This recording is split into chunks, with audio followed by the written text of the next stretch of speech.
Cricket কি শুধুই হার-জিতের খেলা নাকি তার চেয়েও বেশি কিছু? ভারতের দেওয়া ২৫৭ রানের সেই হিমালয় সম লক্ষ্য গ্যালারিতে বসা দর্শক থেকে শুরু করে টিভির সামনে থাকা ৯৮% মানুষই জানতেন এই লক্ষ্য ছোঁয়া জিম্বাবুয়ের পক্ষে অসম্ভব। পরাজয় সেখানে ছিল সময়ের ব্যাপার মাত্র।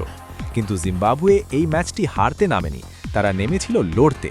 যখন একের পর এক উইকেট হারিয়ে খাদের কিনারায় দল, তখনই দৃশ্যপটে আবির্ভাব এক তরুণের, নাম ব্রায়ান ব্যানেট।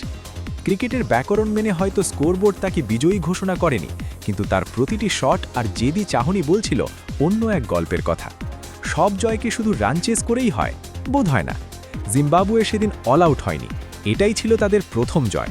৬ উইকেটে ১৮৪ রান পর্যন্ত লড়াইটা টেনে নিয়ে যাওয়া, আর দিন শেষে ব্রায়ান ব্যানেটের অপরাজিত থেকে মাঠ ছাড়া, সেখানেই নিশ্চিত হয়ে গিয়েছিল জিম্বাবুয়ের আসল বিজয়।